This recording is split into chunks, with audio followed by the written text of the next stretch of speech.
Hi, I'm Roger Mashad. At Franklin Templeton Investments, we believe that citizens need to be informed about the resources that can help make higher education more affordable. That's why we're proud to support programming produced by the Caucus Educational Corporation and their partners in public television.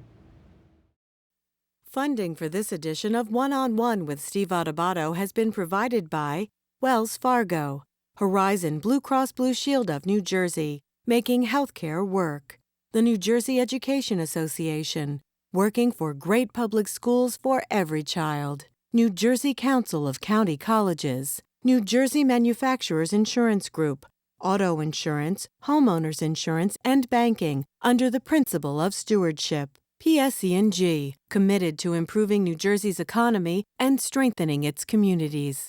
And by Verizon Communications. This is One-on-One. When you first heard that they were doing Charlie Rose and Gayle King, didn't you go, what? People like laughing at others, so I don't mind if the other is me. See, you go right into the character. That's what it is. I'm bringing families together a half an hour each week. Man, I'm doing something special. And so I do feel successful.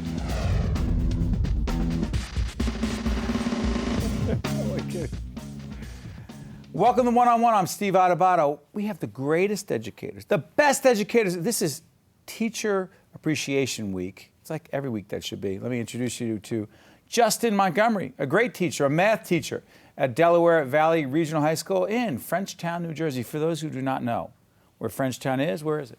It's about southeast of Allentown, Pennsylvania, of Billy Joel fame. It's a real sweet town east of the Delaware River. Look at you trying to work Billy Joel in that conversation. Hey, listen, let's talk about this whole initiative. The Integrated Plan for Academic Development, IPAD, right, for short. This is part of our Classroom Close-Up initiative that we do in cooperation with our partners at the NJEA. You can check out Classroom Close-Up every week on NJTV, the public television station here in New Jersey.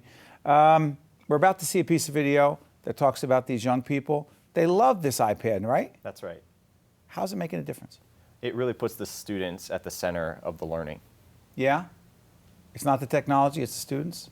It's always been the students. The technology is just another tool. All right, we're going to see if this video proves you out, right? Because everything I hear, this is your 5th year? That's right. Everyone says you're a great teacher. We're about to prove it in this video from Classroom Close-Up. Let's take a look, and we'll talk to this great math teacher right after this. Justin.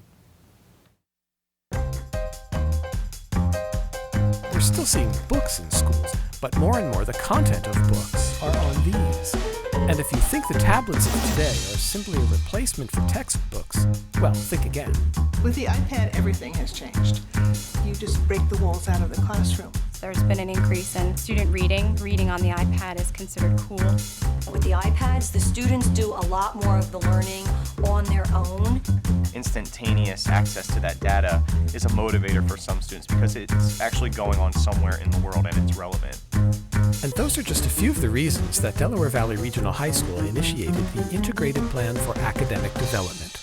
The iPad program was started this September. The pilots were last year, and as of September, every teacher, every student, and every paraprofessional in the classroom has an iPad to use.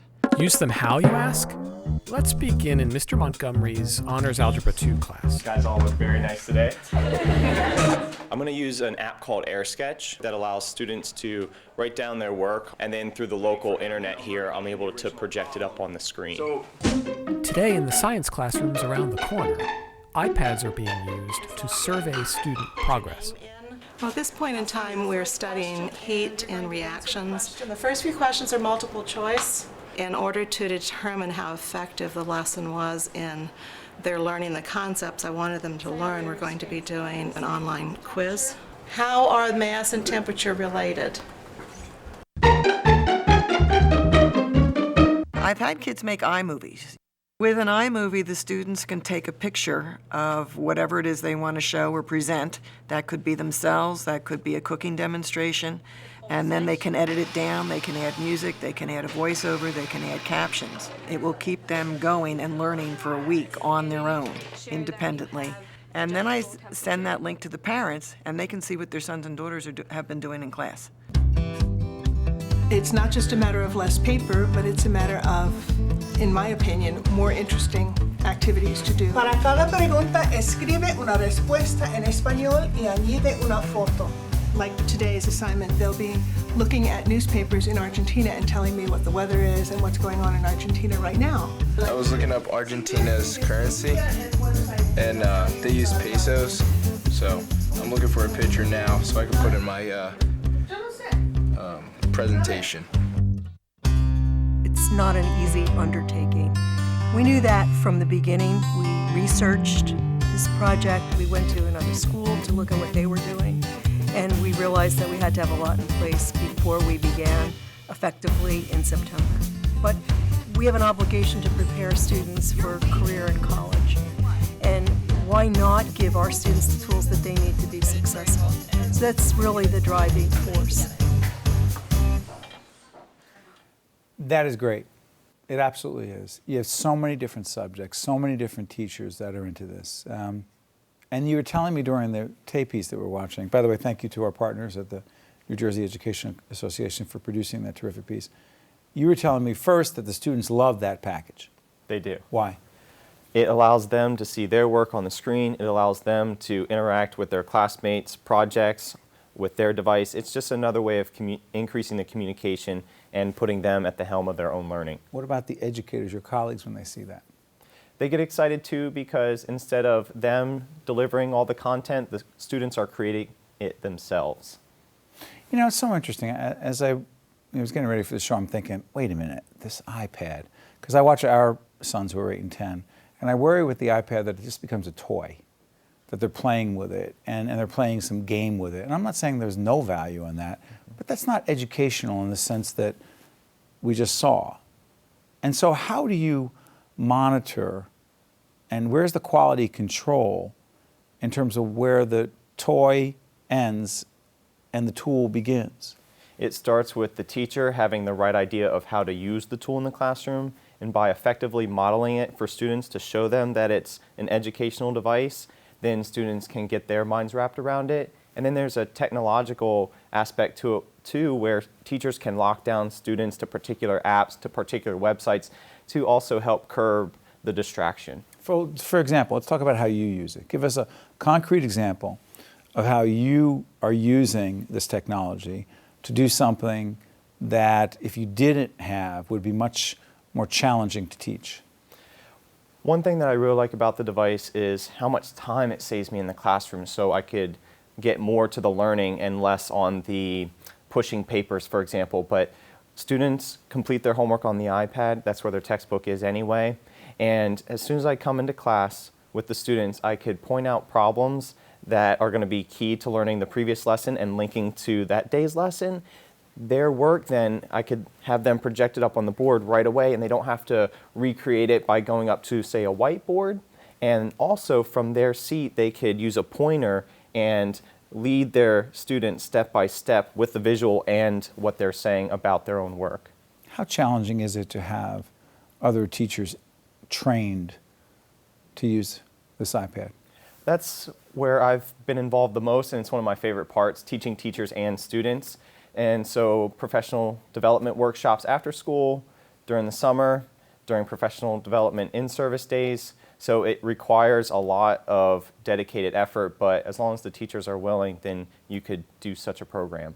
You were telling me during the time we were watching the tape piece that some of the stuff we were seeing there, I'm not going to say is obsolete, but you're even using new technology that goes beyond that. What you saw in the video clip was an AirSketch app, which is limited. You could kind of write your work there. It's like a whiteboard on the iPad that you could then project through the Wi-Fi.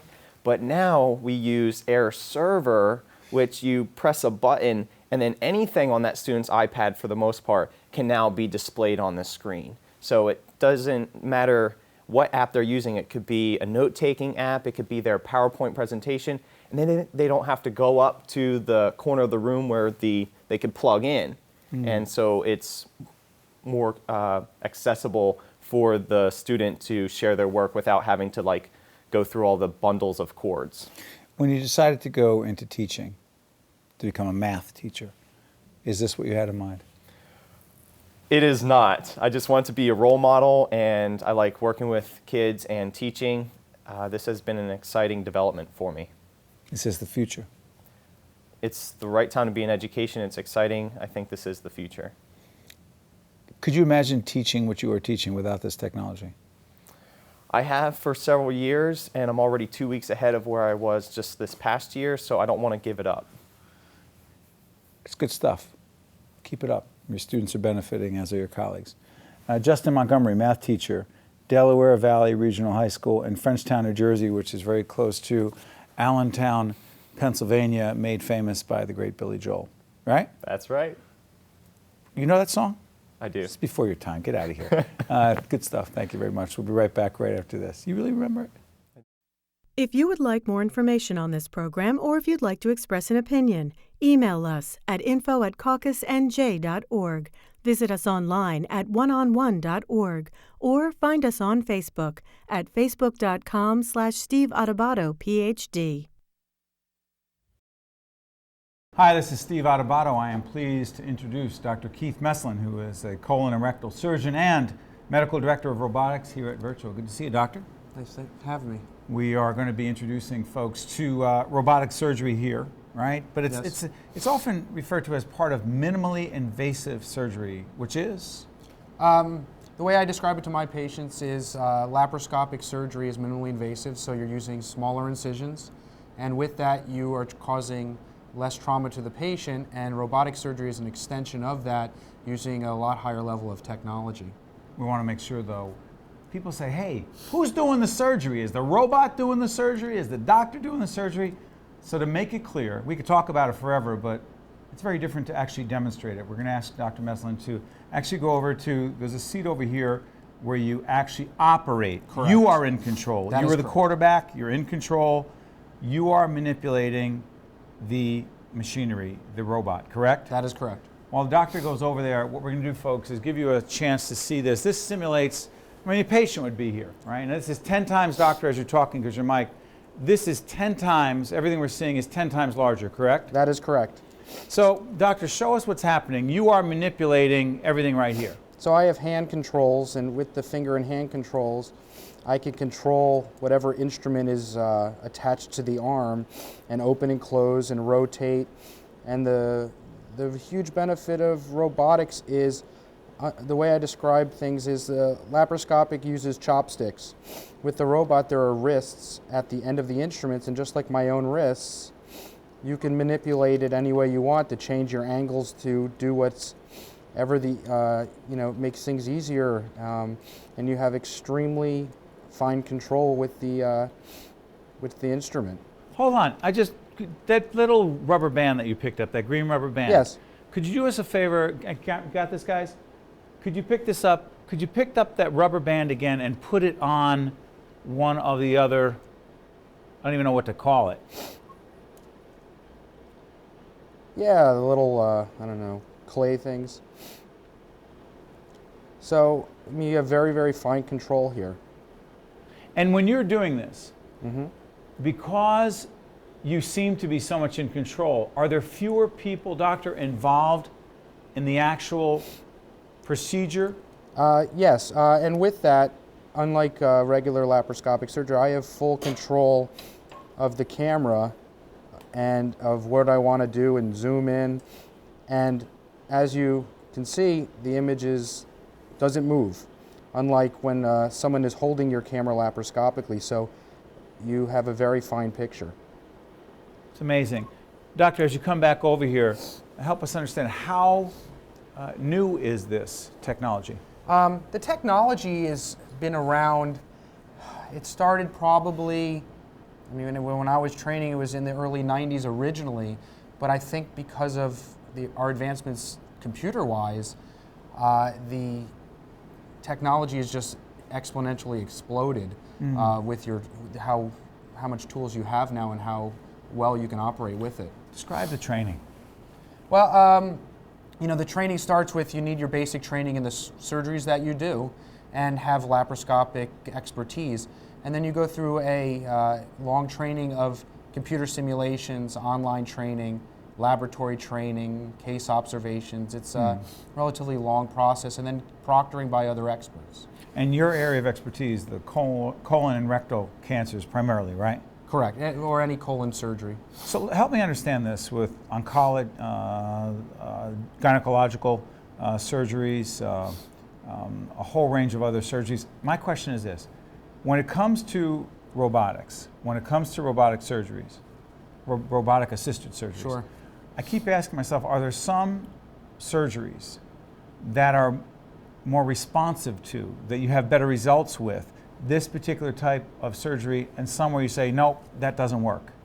Sure. I mean, you can use it for almost any type of surgery, but the huge benefit and why it pertains to colorectal and gynecological and urology is you can work in very tight spaces. So when you're working in the pelvis, where you're confined by your pelvic bones, you have a limited small area to work in. And because of the magnification and the wristed instruments, you can work in essentially a hole and do very precise surgery where you were limited laparoscopically even. Now patients, when you start talking to patients about this and you've made a decision that for the patient, their prognosis, it would be better to go this way. When you start talking to them about this procedure, sure. I'm sure you get a whole range of reactions. To what degree do you get people say, whoa, wait a minute, robotic surgery on me? And has that changed? A little bit. I think in the beginning people get leery more, as you described, of are you operating on me or not? I think once they understand that you're doing the same surgery as you always were trained to do, but now you're using a very savvy piece of instrument to help you do it and make it better for them, that almost everyone's acceptable to it. And the prognosis, I mean, moving forward, the outcomes, if you will, sure. for patients, describe them. I think... But by the way, we know it depends case by case, and we don't want to do a commercial here and say you do it and the results are always better. It is case by case, but in general, from your experience. Sure. I think one, it allows you to do some surgeries that you weren't able to do laparoscopically, but the other huge benefit of it is because it's so precise, you're causing less trauma to the patient. People tend to recover faster and get out of the hospital faster. They do? Correct. And so they're able to get out and do things faster? Most people that I do colon surgery on, by 2 weeks, they're pretty much back to normal, daily life. How has this changed your profession? I think it's only starting. What does that mean? I think as the technology goes even further, we'll be able to do more things. And even now, it's transitioning where I'm actually doing some single incision robotic surgery through one incision. And that's hold on, what does that mean? Single incision? So they only get one incision in their belly button, and I operate all the instruments through one incision. And that presents what kind of possibilities? Well, I think, as things go further and the technology goes even further, you can do more and more procedures that way, where right now it's limited, but now they're only having one incision, so they have even less trauma to their abdominal wall. When you got into this field, right, did you envision this? Well, this is what brought me into going into laparoscopic. This is what brought you in? Well, just the minimally invasive and the technology, and seeing where just electronics and computers are going. Where is this going to go? So this is exciting to you. Absolutely. Well, I'll tell you what's exciting, not just for you, but for your patients and their families. Dr. Keith Meslin is a colon and rectal surgeon and medical director of robotics at Virtua. I want to thank you for joining us. Thank you so much. Terrific. Interesting stuff. Thank you. Thanks for joining us, folks. Stay with us. If you would like more information on this program, or if you'd like to express an opinion, email us at info@caucusnj.org. Visit us online at oneonone.org, or find us on Facebook at facebook.com/Steve Adubato, PhD. Zachary Certner is New Jersey Prudential Spirit of Community Award honoree and co-founder of SNAP, S-N-A-P, Special Needs Athletic Programs. Now, my notes say that you are 16, but apparently from the time the pre-interview was done till now, you've turned 17. Yes, I have. And you're 17 years old of Morristown, New Jersey? Yes, that is correct. Describe this award that you won, by the way. So it was given to me by Prudential and the National Association for Secondary School Principals. 102 students, 2 from each state and the District of Columbia, were called to Washington, D.C., given an award for youth service. And then 10 people were chosen as the top 10 national youth volunteers, and I was one of them. How great. It was amazing. And tell folks what SNAP is all about. SNAP is Special Needs Athletic Programs. It was started by my brother and I 7 years ago after a dear family friend was diagnosed with autism, and we saw the struggles that both he and his family went through. Throughout the 7 years, we've expanded our programs that run 5 nights a week, teaching them the basic fundamentals of the sport as well as... I'm sorry, can we show some video, folks? And we show some video of the kids in the clinics. Is that what are we looking at right now, Zach? Talk to us. Okay, so right here we see the kids in the clinics teaching them basketball, baseball, and soccer, as well as learning about the basic fundamentals of teamwork and compassion, all the important things and life skills that they're going to need when they grow up. So you and your brother, like, we're going to do this? Yeah, at first it was a big challenge, but then at the time we just got together. We said, you know what, we're going to do it because the special needs community really needs help because they do go through a lot. Yeah, but why you? Why me? Because nobody else is doing it. That's something that I've found over the 7 years, that nobody wants to step up for these kids. I want to be their voice. I want to be able to tell them what they can do, what they can't do, and really help their lives improve.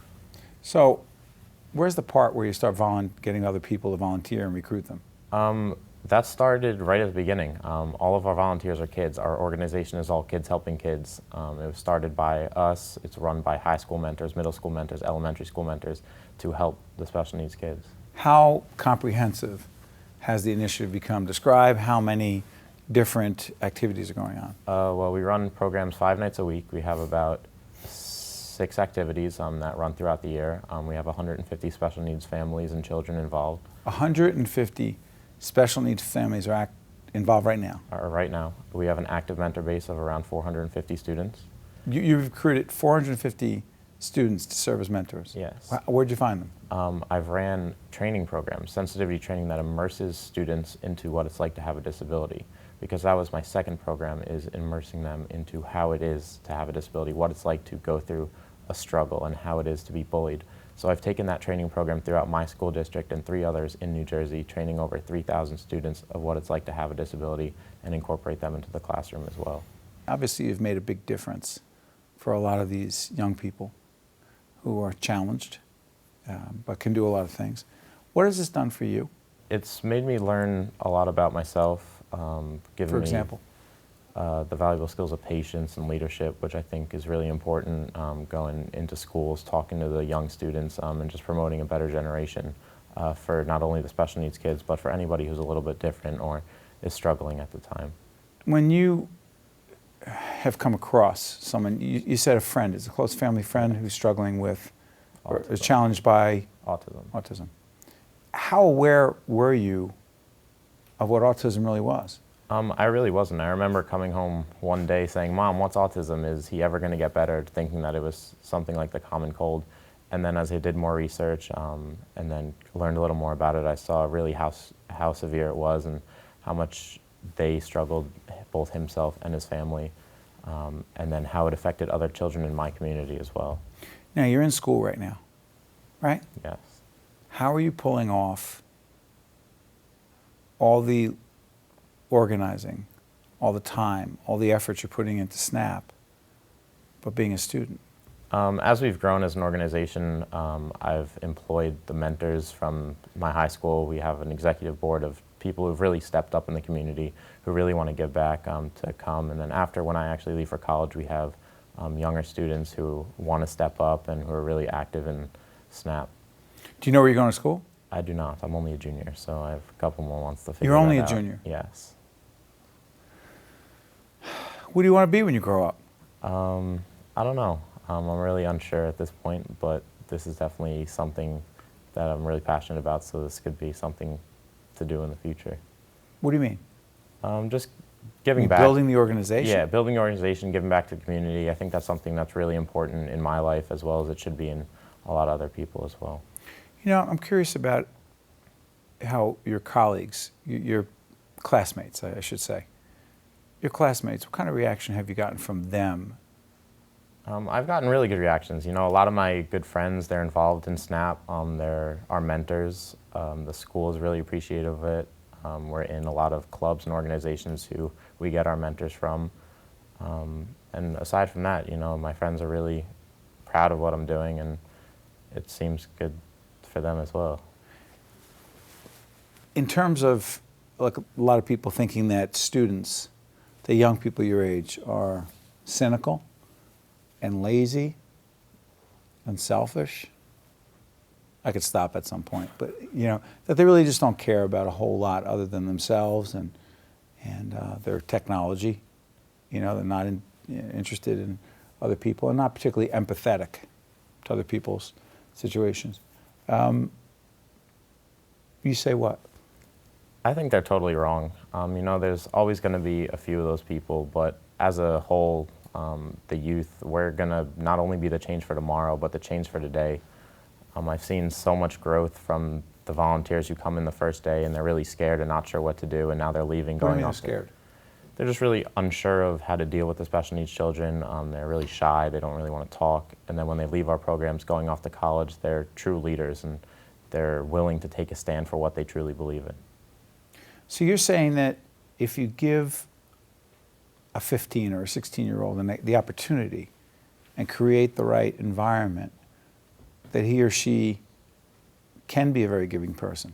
I think that's true for everybody. Give them the opportunity, give them the time, the money, the resources, or anything possible, that anything is possible no matter how young you are. So you don't think there's anything unique about this generation that makes you guys more selfish or self-centered than the rest of us?